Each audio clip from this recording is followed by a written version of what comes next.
सबके दिमाग में बस एक सवाल है, स्पाई यूनिवर्स की वजह से वॉर 2 का हवा बना है या फिर वॉर 2 ऐसी होगी जिसके बाद स्पाई यूनिवर्स का हवा बनेगा। दोस्त मानोगे नहीं आप, वॉर 2 की शुरुआत होते ही हमारा 6 साल का इंतजार खत्म हो गया। मतलब सीधा जो मांगा वो मिल गया। डायरेक्ट ऋतिक रोशन फिल्म में एंट्री लेते हैं और क्या एंट्री लेते हैं, मार काट मचा देते हैं और पूरी कहानी को कंट्रोल करने लगते हैं। भरोसा ना हो आपको, लेकिन वॉर 1 की तरह ही एक बार फिर से कबीर के हाथों इस फिल्म में किसी बड़े इंपॉर्टेंट कैरेक्टर का दी एंड होने जा रहा है। चौंक गए ना? टाइगर 3 का पोस्ट क्रेडिट जिसने वादा किया था कबीर एक शैतान बन गया है, वो एकदम सीरियस बात थी। वॉर 2 ने उसको सच बना दिया है। थोड़ा सा दुख होगा ये सुन के, लेकिन वॉर 2 बाकी स्पाई यूनिवर्स से कुछ खास अलग नहीं है। सब्जेक्ट, कॉन्सेप्ट, स्टोरी में ज्यादा अंतर नहीं है, पुराना वाला स्टाइल है। कुछ अलग है तो बस 3 लेटर्स का छोटा सा नाम NTR। फिल्म को शुरू भले ही ऋतिक ने किया, लेकिन इसकी बाजी पूरी तरह पलट देता है स्पाई यूनिवर्स का सबसे नया एजेंट विक्रम। नाम तो सुना ही होगा। आप डेविल के पीछे, डेविल आपके पीछे, बस डेविल को हटा के विक्रम कर दीजिए और वॉर 2 की पूरी कहानी आपके सामने आ जाएगी। NTR का इंट्रोडक्शन सीन उनके फैंस को अपील करेगा, स्पाई यूनिवर्स को सावधान करेगा।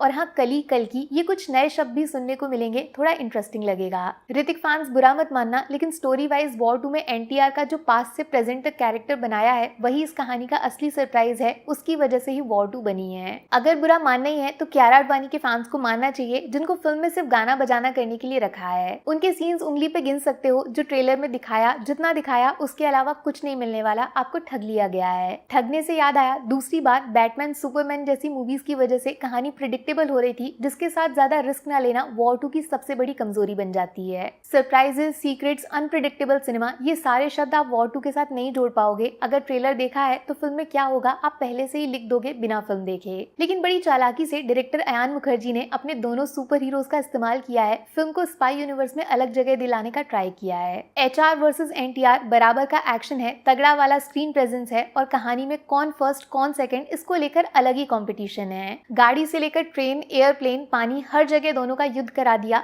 कुछ नहीं छोड़ा। और ये सारे सीन्स टोटली पैसा वसूल हैं। और एक सीक्रेट बताऊं, नजर नहीं आएगा लेकिन वॉर 2 का कनेक्शन वॉर 1 से भी जुड़ा है। लेकिन किस तरह जुड़ा है, कितना उसका इस्तेमाल हुआ है, आप खुद डिसाइड करना। फिल्म में 400 करोड़ का जो बजट है ना, वो इसके VFX को देखोगे तो लगेगा पैसा डूब गया, लेकिन एक्शन सीन्स पे पैसा दिल खोल के उड़ाया। लेकिन बॉलीवुड कब समझेगा, इसी सीन में अगर थोड़ा ढंग का अलग स्टाइल बैकग्राउंड म्यूजिक डाल दोगे तो सीन 1 का 10 फील होगा। वॉर 2 का म्यूजिक अच्छा नहीं लगा मुझे। अच्छे लगे तो बस ऋतिक रोशन और जूनियर NTR दोनों अपनी अलग अलग मूवीज बनाएंगे तो देखने में बड़ा मजा आएगा। लेकिन वॉर 2 में जैसे इनको आपस में जोड़ा, उसने मामला देखा देखा सा कर दिया। और हाँ, ये जो पोस्ट क्रेडिट का हल्ला हो रहा है वो बिल्कुल है इस फिल्म में। एक नया चेहरा आया है जिसपे खूब दिमाग लगा सकते हो आप, खुली छूट मिलेगी। तो भैया वॉर 2 को 5 में से 2 स्टार्स मिलेंगे एक्शन, स्टाइल और स्टारडम के लिए। और वो जूनियर NTR के बचपन